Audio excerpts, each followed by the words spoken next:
My name is Melissa Musliner, and I am a member of the League of Women Voters, Wayzata Plymouth area, and your moderator for tonight's forum, which is the Mound Mayor Candidate Forum. I would like to welcome our candidates and our viewers on behalf of our hosts, the League of Women Voters, Wayzata Plymouth area. The League of Women Voters, a volunteer, nonpartisan political organization, encourages the informed and active participation of citizens in government, works to increase understanding of major public policy issues, and influences public policy through education and advocacy. The League does not support or oppose any political party or candidate. The views expressed in this forum are those of the candidates, not those of the League of Women Voters. It is our purpose in sponsoring forums such as this to provide you with an opportunity to hear candidates discuss issues that are important to you. This evening's forum is provided to give you the opportunity to learn about the candidates running for Mound Mayor. There's never enough time to cover all the issues in a setting such as this. If your questions were not addressed, feel free to contact the candidate directly. The rules for this evening's forum are as follows. Each candidate will be allowed a 2-minute opening statement to state their experiences, platform, and objectives. A 15-second warning signal will be given before the total time has elapsed. A question and answer period will be held following the opening statements. The answers will be confined to 1 minute unless designated by the moderator. Questions will be answered by the candidates in a rotating order, of course, with 2 of us. We'll be going back and forth. A 15-second warning will be given to the candidates. And then following the question and answer period, the candidates will each have 2 minutes for closing statements. Candidates, please finish your sentence quickly when you see the stop sign or you will be interrupted. No reference of a personal nature will be tolerated. A person's public record may be examined, but not their character. This forum is made available to encourage the voting public to focus on the issues. The public has been encouraged to submit questions online in advance. Questions that are unclear, hostile, or of a personal nature will not be used. Those that fall in the same general area may be consolidated. Recordings of this forum may not be used without the express written approval of the League. The League will only allow audio and video of this event to be broadcast in its entirety, except by any media reporting on the event. The candidates for Mound Mayor are Julie Distel, Sheri Pugh, and Ray Salazar. All candidates were invited to participate in the forum tonight. Julie Distel declined to participate. As stated in our candidate participation policy, we will proceed with candidates Sheri Pugh and Ray Salazar. We will begin with Sheri Pugh giving your introductory remarks. Thank you.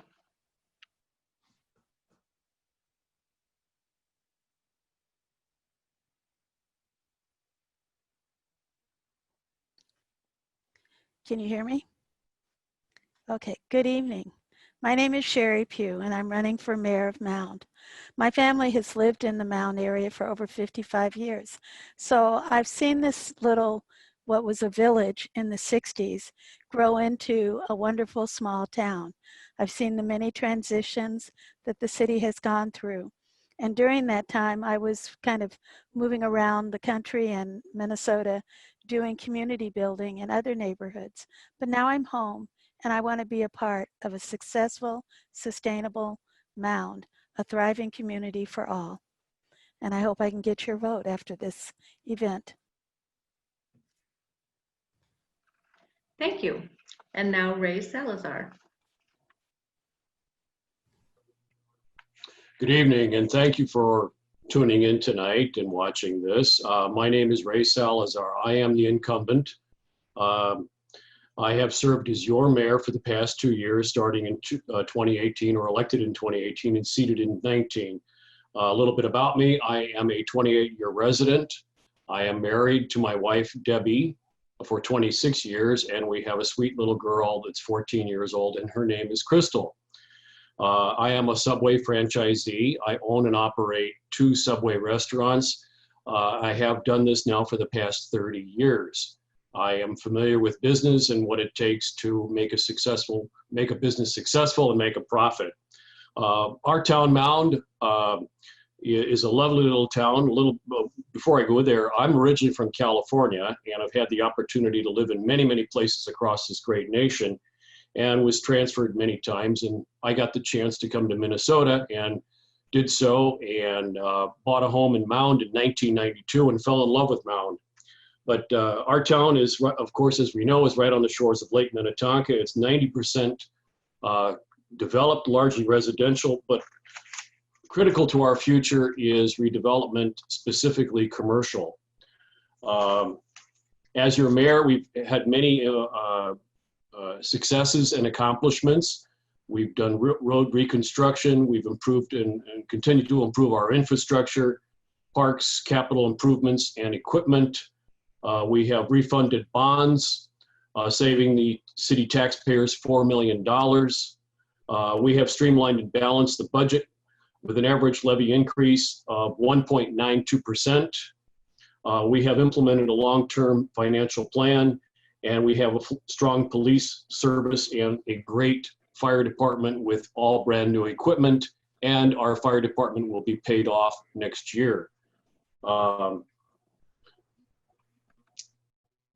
Thank you. And now we will follow with questions. All of the other questions will have a 1-minute time limit, but this first one will be 1.5 minutes because it is a fairly big question. And we will start with Ray Salazar. And the first question is, what do you think are the top 3 issues facing our city in particular? And how do you plan to address these? And I can always repeat a question if you would like me to. Thank you. 3 top issues in our town are redevelopment, our water quality, and our infrastructure. All of them tie in together. We are on the 2nd and possibly 3rd round of infrastructure improvements in our town. Our town is a very old town, in excess of 100 years old. And we have accomplished many things. We've got included all new streets throughout our city. But going forward, we must address our sewer and our water, as we have been. Particularly, these are not exciting subjects by any means, but our sewer, or rather, excuse me, our lift stations, we have 30 lift stations, and we have completed 22 of them. So we have 8 more to finish. They're very expensive, in excess of $400,000 a piece. But this is for the future.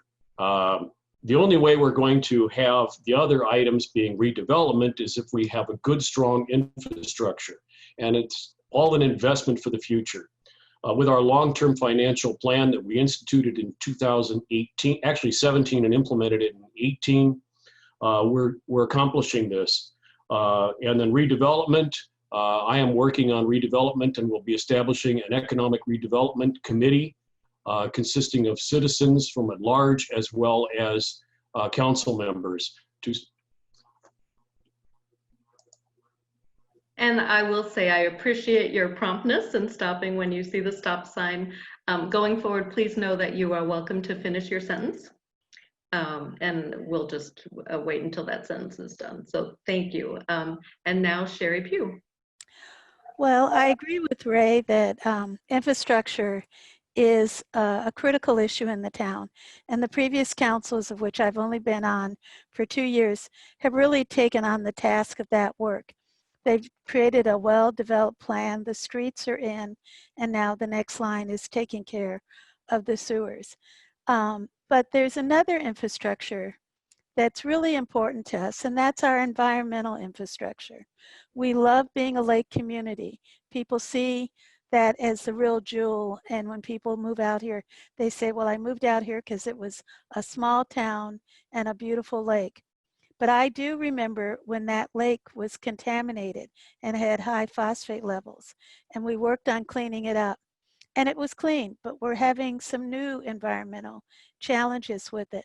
So I think that looking at how we can become a more green city, which means simple things like pollinator gardens, rainwater gardens, for us to be more in tune, and some of this is happening with the city and staff, and it works back to infrastructure, thinking about the kinds of light bulbs we use in city poles. How do we conserve energy, conserve our environment?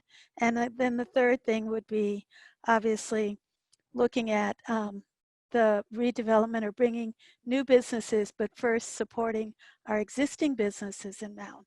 If we support the existing businesses, we'll be able to attract new.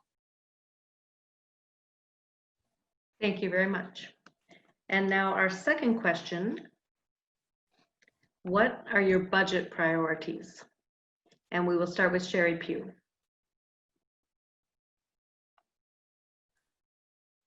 Well, I think, as you know, Mound has been sustaining a deficit, and so we've had to increase our levy to cover our cost. But in that budget, what we are doing, which is really looking to the future, and that is funding reserves so that we can look to the future and cover our future costs. So clearly that's an issue of budget. But the other big issue that we know related to creating this new committee is the development of Harbor Place. And that's a big budget item. It's one in which we have to generate partnerships to leverage money, as well as identifying where we find resources to cover that cost. That is an important issue for the community, and it's one that we set as a priority in the next 2 or 3 years. Thank you. Ray Salazar, please. All righty, thank you. The budget issues are, and I agree with Sheri, yes, you are correct in that we are building for the future. In many years past, the opinion was, we'll cross that bridge when we get to it. And I don't like doing things that way.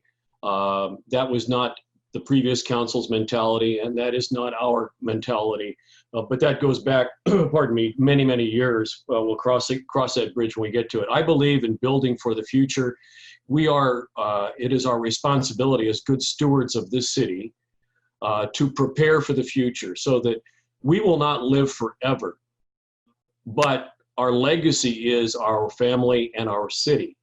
And this is a wonderful opportunity to prepare for the future. And build for the future. So building reserves, the Harbor District is also an important issue, as Sheri said, but also our the future street reconstruction and capital improvement projects and buildings. Thank you. And the next question.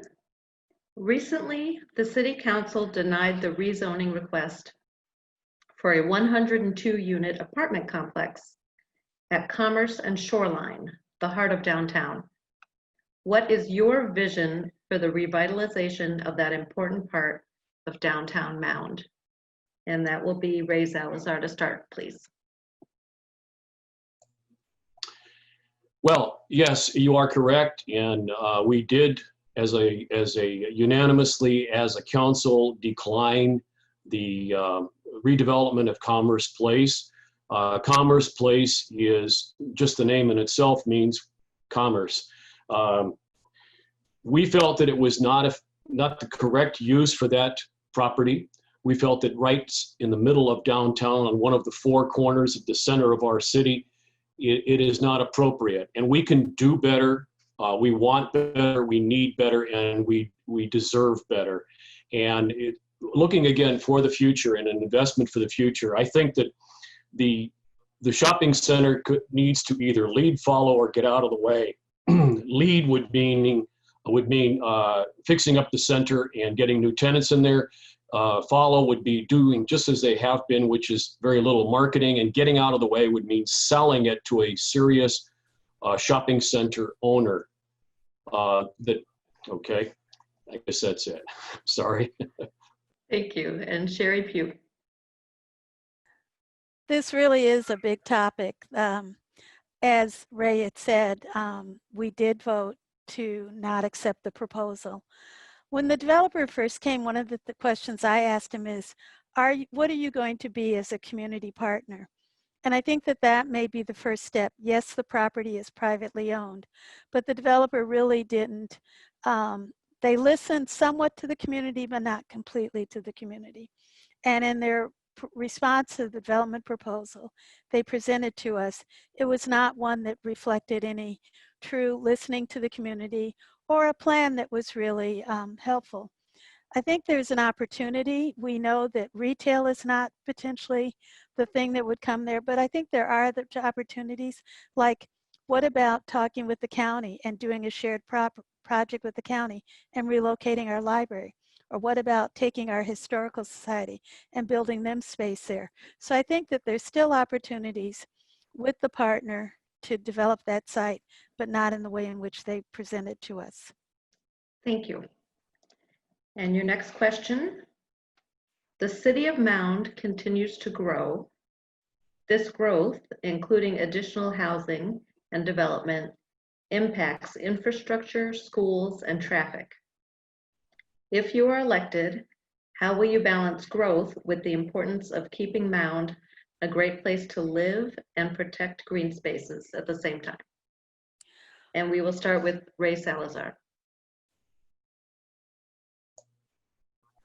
Well, thank you. Keeping our city as a great place to live is part and parcel with the building codes and standards that which we have in our city, and the application or the adherence to the limitation of hardcover, and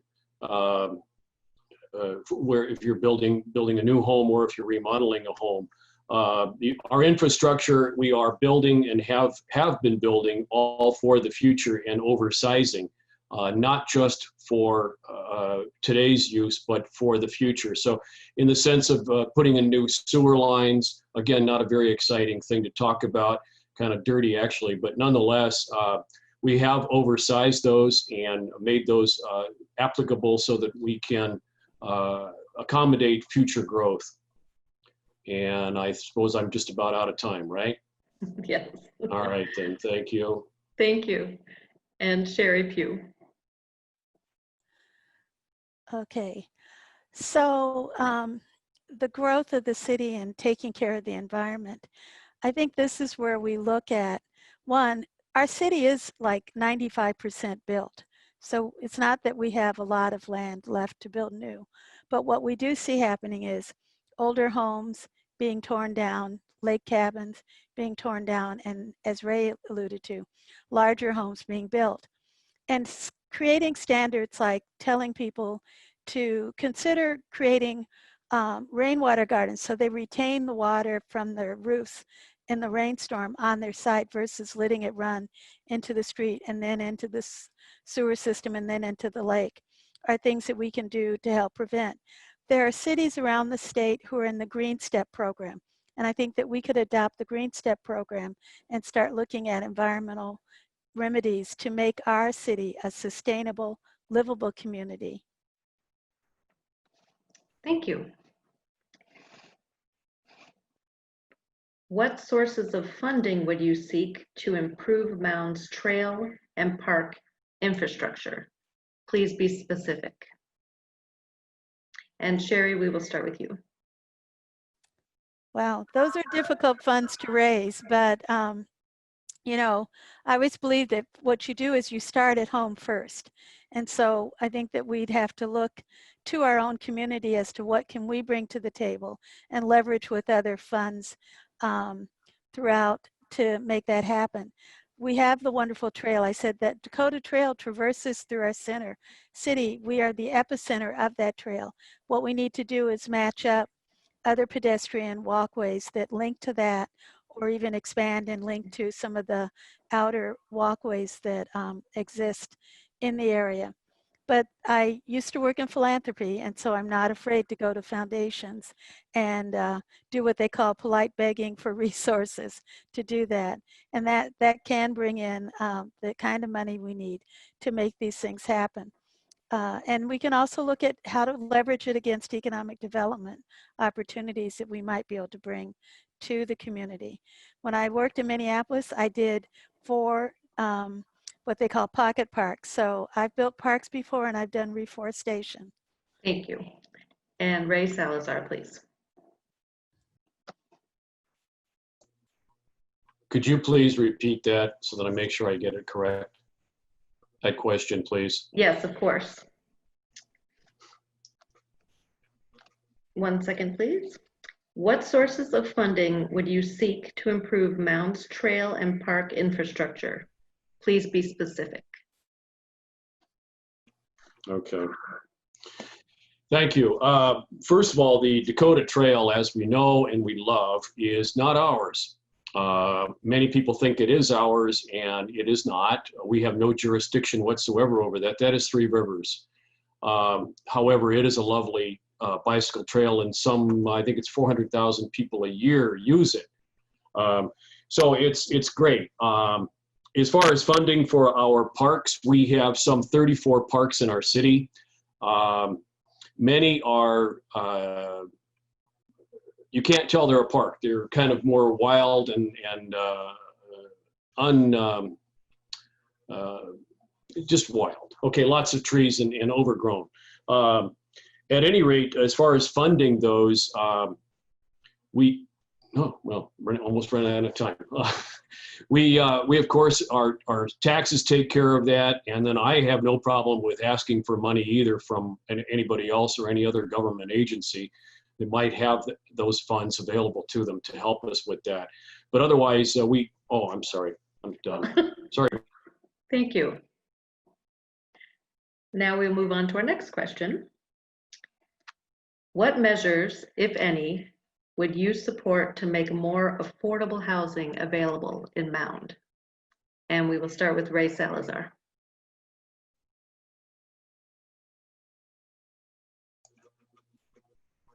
Okay. Affordable housing.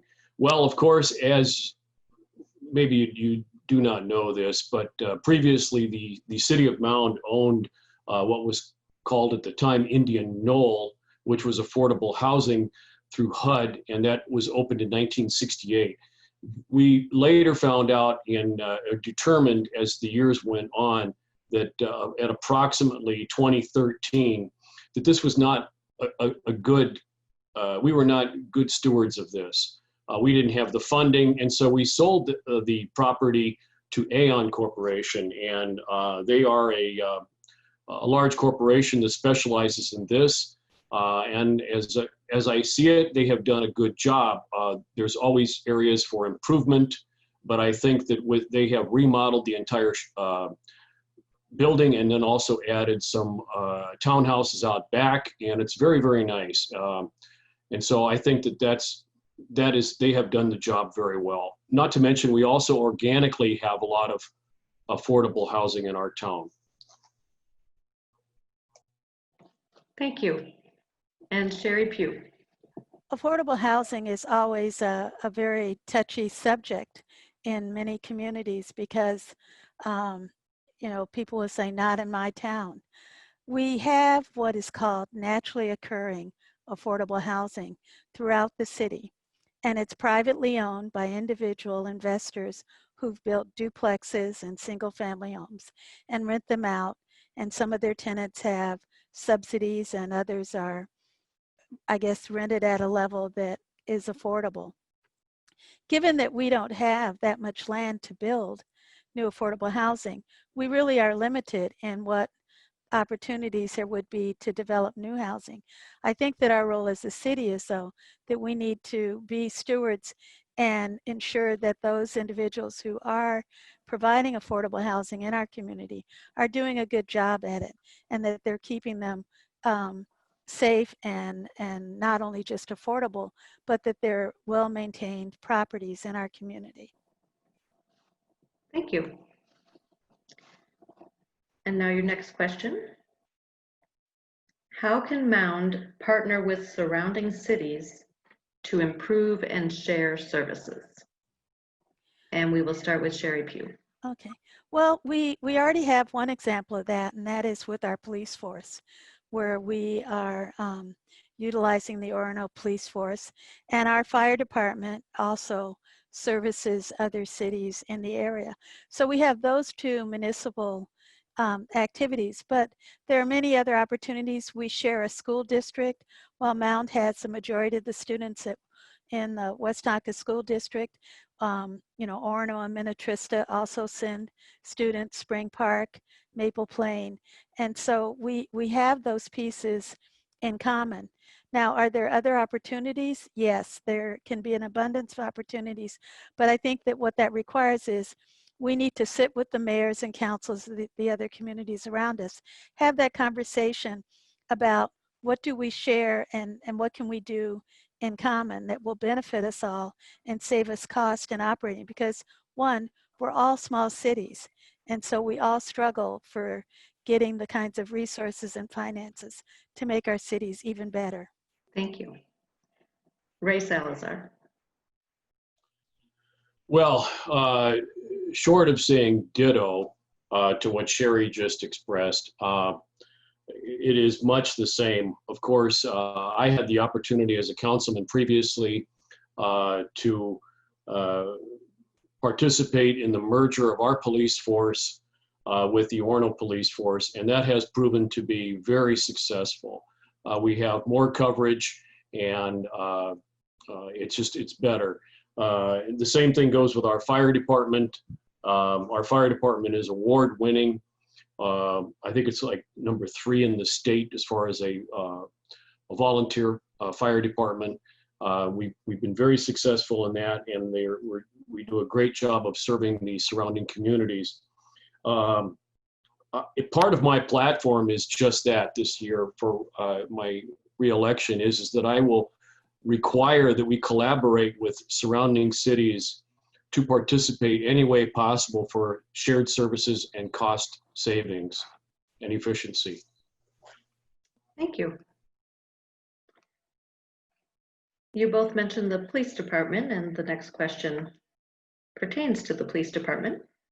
What steps do you believe the City Council can take to work with the police department in addressing police funding and training to better serve Mounds communities? And we'll start with Ray Salazar.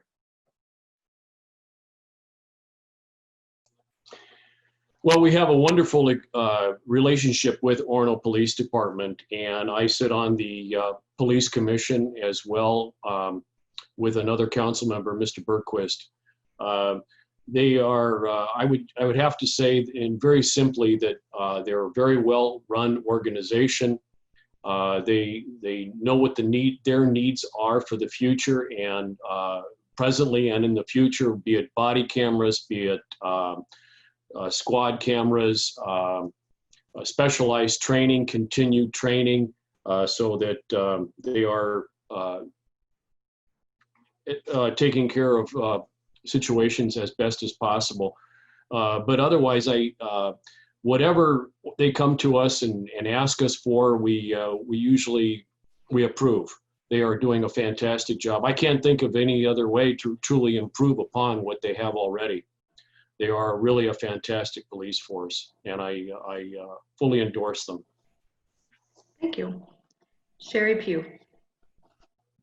Thank you.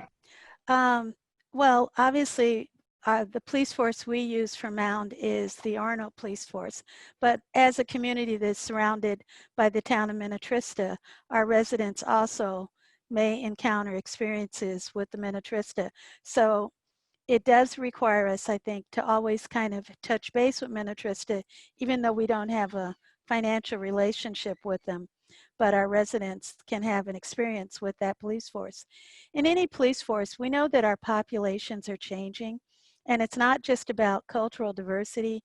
We have more people now with autism and attention deficit and Alzheimer's. I sat on the governor's workforce for Alzheimer's, and we know that when policemen encounter individuals, they have to kind of figure out how to make a quick assessment of who that individual is and what's going on with them. And so I think that the training opportunities are around teaching or training on the sensitivities of special populations that policemen may not necessarily encounter on a daily basis, but know how to encounter and deal with them in a humanistic way. Thank you. And our next question: what role should the city play in protecting its employees and the community during the pandemic? And are there other actions that still need to be taken? And we'll start with Sheri Pugh. Well, I think the state is doing a good job, but you know, a lot of what the state can do is give us direction. And what we have to do as citizens is be obedient. And so we can do more harm to ourselves by not believing in the practices and the science. So I think that the state is trying to open up so that businesses can get back to normal, but also using caution because this is going to be with us for a long time.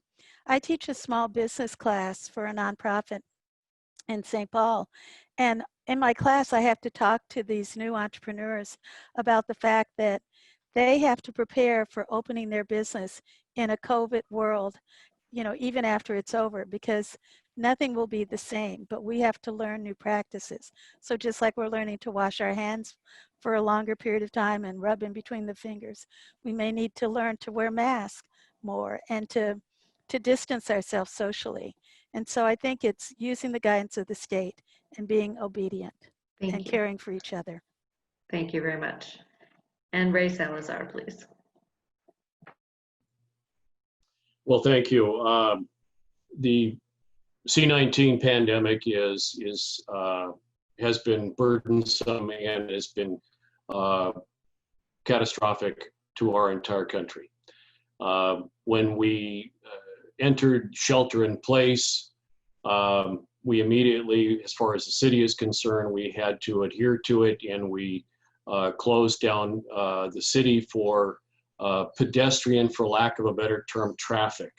Meaning that if you came in, you couldn't just come in. You had to either generally by telephone or by video.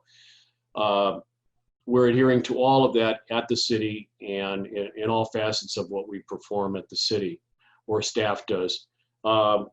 I also enacted our city council meetings rather than Zoom, but to use the PAC, or the Performing Arts Center at the high school, so as to provide for a large venue. Will hold maybe 700 or 800 people and have plenty of room for social distancing. Thank you. You're welcome.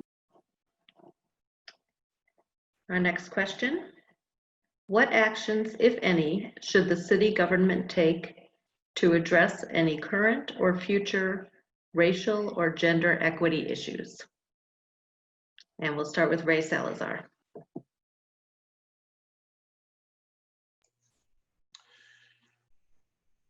Racial or gender inequities. Okay, never had a question like that, to be honest with you.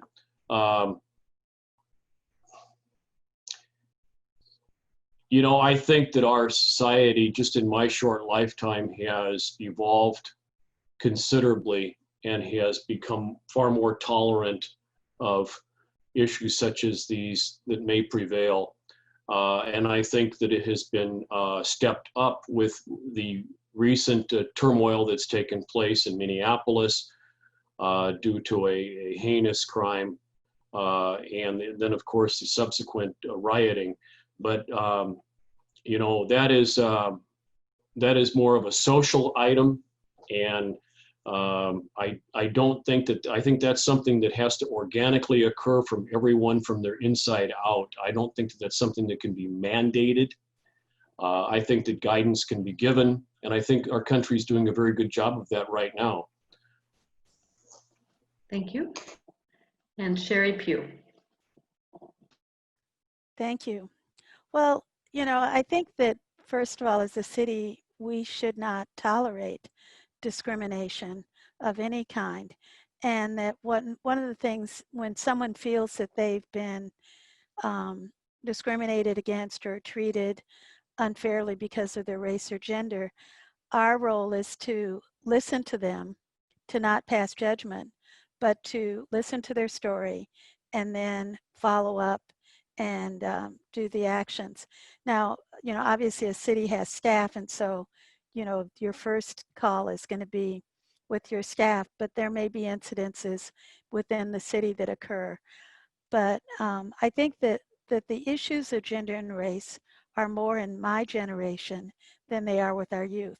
And so maybe if we followed the young people who've grown up to learn to accept people for who they are, we might all do better in terms of these issues and not have to confront them. But we are, as a city government, obligated to address those issues when they do come before us. Thank you. Your next question.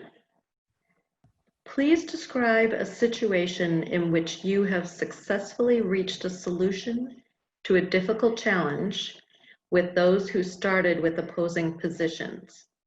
What is your approach to working through situations with those who disagree with you? And we'll start with Sheri Pugh. Wow, I've had a lot of those situations.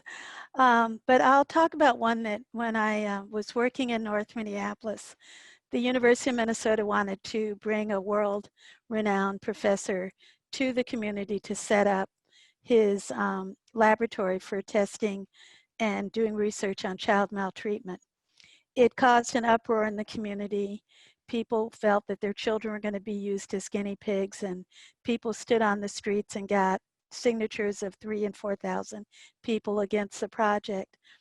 Running the neighborhood organization, what we said to the university is, you can't just come in and put this in our community. You have to form a partnership and a relationship. The community needs to know who this person is. They need to have community meetings. They need to make an assessment. In the end, we went through a series of community meetings.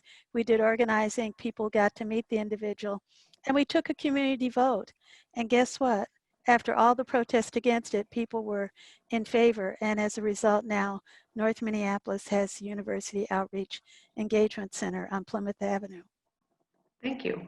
Thank you. Ray Salazar. Would you kindly repeat that question for me? Of course.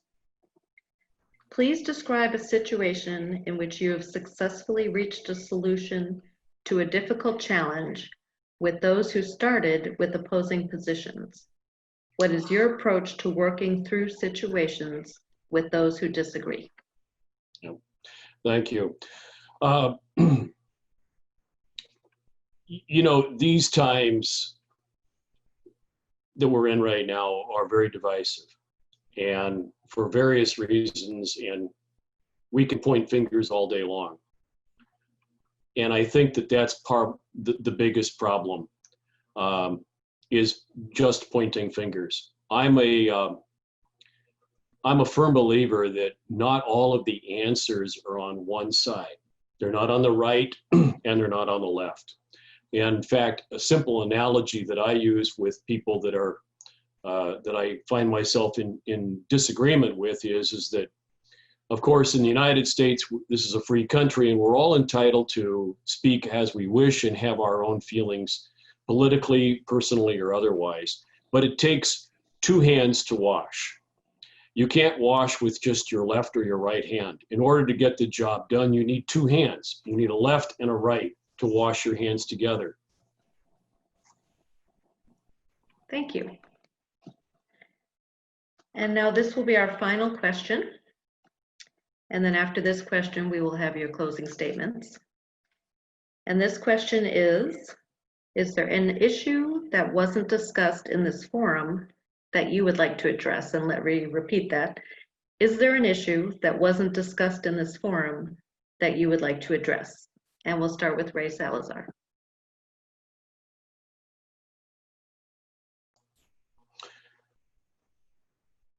An issue. No, I can't think of anything. I think that this was at a high level. And just an overview, a 10,000-foot overview. I think that you did a good job. You kind of gave an overall understanding where we gave our explanation of what we thought was according to your questions. I mean, there are many, many things that we can talk about. We can talk about our debt. We can talk about our, we already went over some improvements, and we've already talked a little bit about the future and where we are, where we're going. But otherwise, no, this was a good, the questions were good, and I can't think of any others right now. So thank you. Thank you. And Sheri Pugh. Well, thank goodness I got to go second. I was able to think of something. One of the things that has been a challenging question for me in my short tenure on city council is that we have a complaint-based system in our city, which means that if there's an issue, you have to go and make the complaint against your neighbor. And it has its own logic to it, but it also sets up a system where neighbors become antagonistic towards each other because you're complaining on your neighbor. So I really would like to see the council tackle that issue so that maybe the city takes on more responsibility for citing issues versus relying on neighbors basically telling on each other. So that's an issue that, you know, it's a long discussion and it's not something that's going to be resolved quickly, but I think it is an issue that's in our community that we need to have a conversation about. Thank you. And now we will have your 2-minute closing statements, and we will start with Ray Salazar. Well, thank you. I want to say that, you know, it has been an honor and a pleasure to serve as your mayor these past 2 years. I've also had the opportunity to serve on the city council for an extended period of time as well. And we have made some big accomplishments, but we have more to do, far more to do. And I want to bring back some commercial to our cities by implementing our Economic Development Committee. It will consist of 5 citizens at large, 1 council member, and myself. We will reach out to our city to determine what our needs are and develop a strategic plan, and then seek out and recruit businesses to locate in Mound. This is a long shot. It's a lot of hard work, but it'll be fun. I think that I also want to have us work closely with our business community in the West Tonka Community Commerce, and to share and develop commerce and the possibilities for commerce. I also want to appoint a city council member as a liaison to the West Tonka Community Commerce. I also want to streamline all building permits. We've had some issues there. I want to streamline the building permit process and make it faster and easier for permitting and also for inspections so that customers, or rather our citizens, builders, or otherwise, aren't waiting forever. Again, as I said earlier tonight, I will require that we collaborate with nearby cities to look at shared services for efficiency and savings. I will work to improve our water quality through continued infrastructure, improved infrastructure. And lastly, I humbly ask for your vote. Thank you. Thank you. And Sheri Pugh.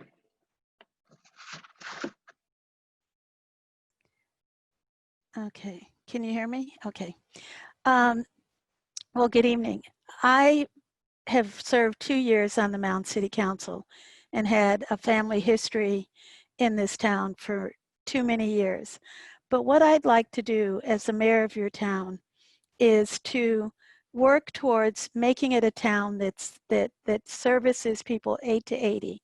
I serve on the Minnesota Age Friendly Committee, and so we need to be that town that When you go to the playground, there might be play equipment for your grandchild, but maybe there's a bench that an older person can sit in and get themselves up from.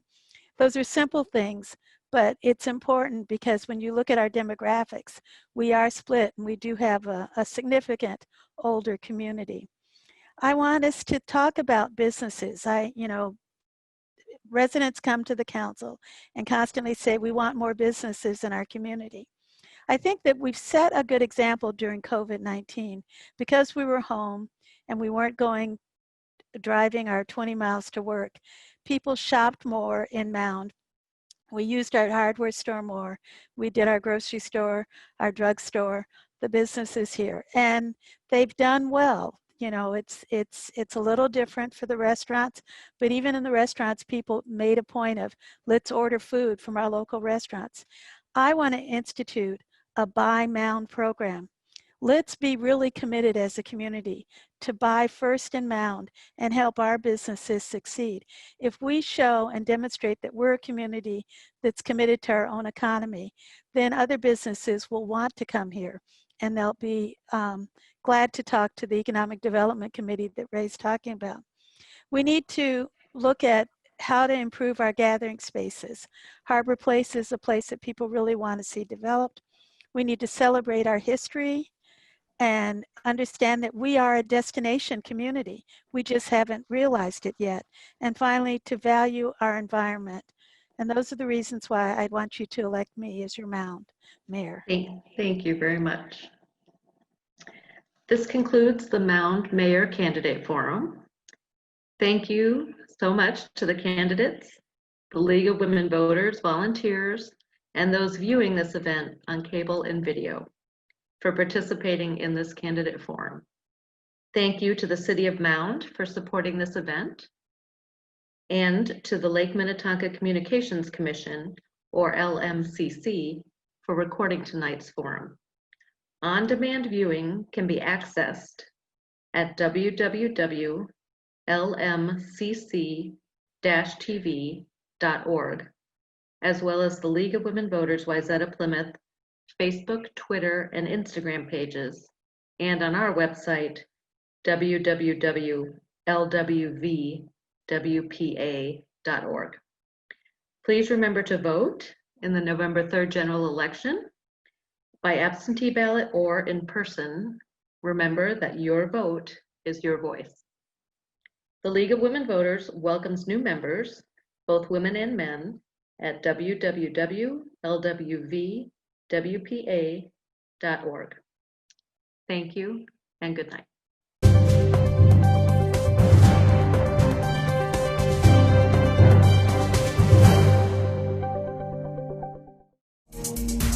You're watching LMCC.